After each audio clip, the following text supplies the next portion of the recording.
You know when you're laying in bed at night and you finally get comfortable, you think about how soft the sheets are and you nestle down. Your mind's finally calming down for like the first time since dawn, and you're thinking, you know, I should really sit in a different part of the bed during the day so that my head is not below my shoulders when I lay down, like in the saggy part. And what was the mailman's name again? God, this bed is so comfortable. Probably shouldn't have eaten that whole chocolate cake. Maybe just a, oh my God, in the fourth grade, I stole my friend's keychain and I said that I didn't, but then everybody found out about it, and then my mom found out, and I had to give it back, and my mom was really mad, and I got in trouble, and oh my God, is it hot in here? Because it feels a little bit hot in here. And then in the seventh grade, I copied an answer off of my friend's history test because I didn't know who King Arthur was. And who is King Arthur? You see that?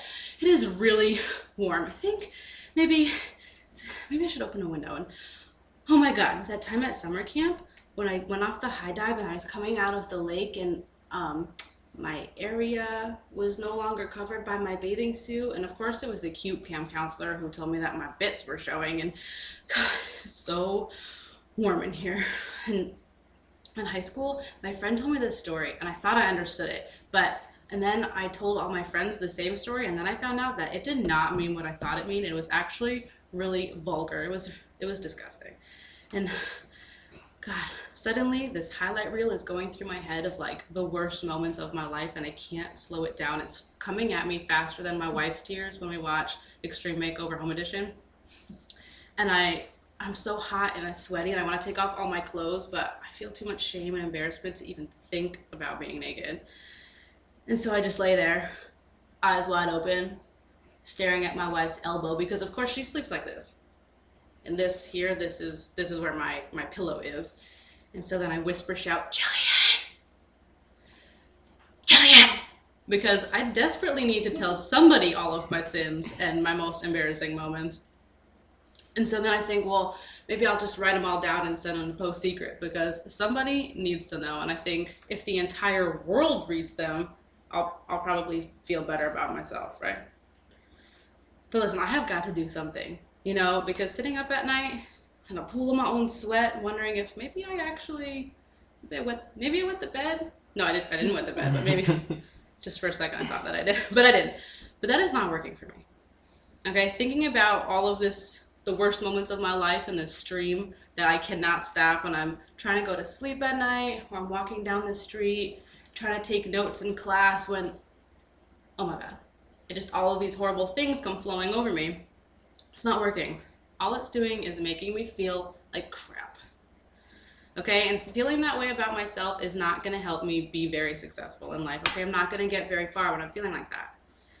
Suppressing everything isn't working. Okay, thinking about everything at one time is not working. None of my typical coping mechanisms are working. But you want to know what does work? Honestly, embracing it. Embracing all of those terrible moments, all of those terrible things as part of who I am. Because you want to know what?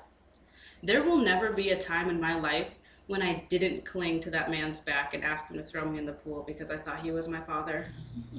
Unfortunately, there's never going to be a time in my life when that didn't happen, because it did. It did happen. And it's just going to keep on eating away at me, making me feel a little bit less than awesome. So I have to accept it as part of who I am.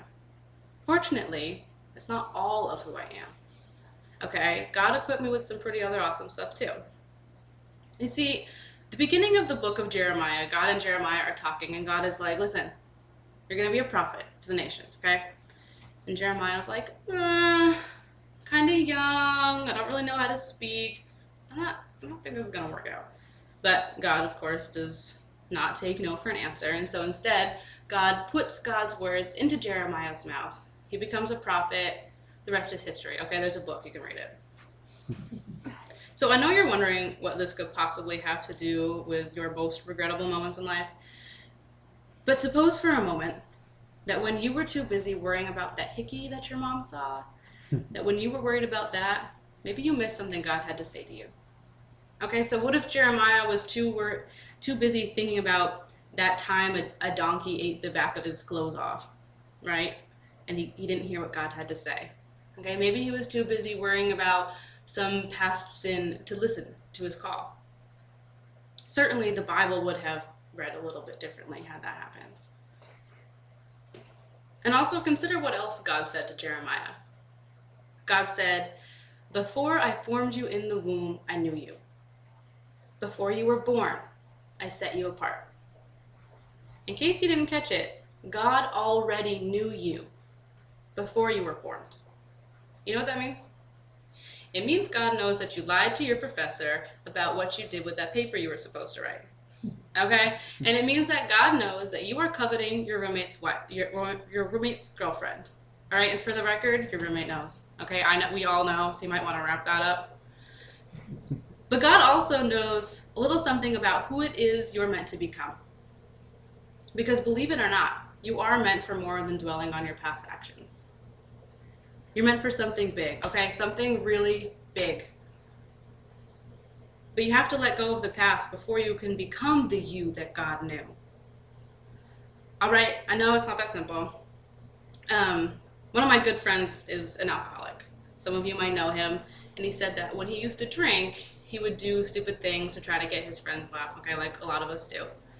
But he said that he wanted to be known for more than the guy who took off his pants at his grandmother's 90th birthday. Okay, he wanted to leave a stamp on the world, and more than just because the police had to take his fingerprints. All right, and you know what? He's working on it. He's taken control of his life, and he's really starting to make a difference. But first, before he could do all of that, he had to accept everything that he did. Okay, he had to accept all it was that he went through, all of those things that he did, before he was open enough to see who it was he was meant to become. Because what else did God say to Jeremiah? God said, "I set you apart."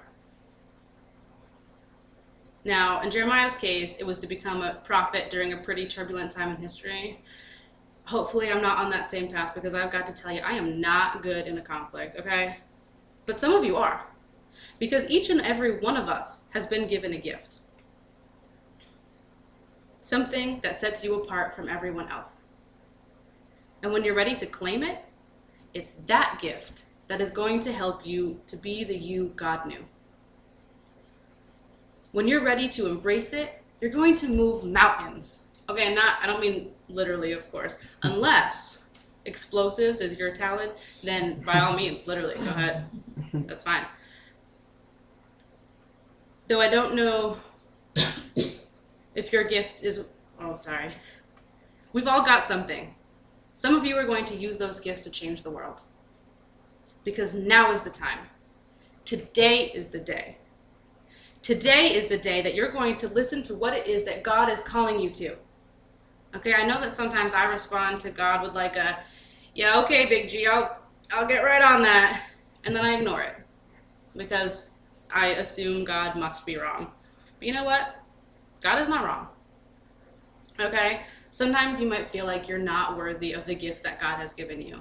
That you're not worthy of what it is that God is calling you to. But remember, God knew you before God formed you. And this is what you're meant for.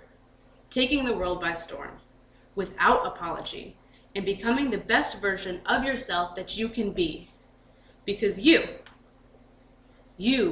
are meant to change the world. Amen.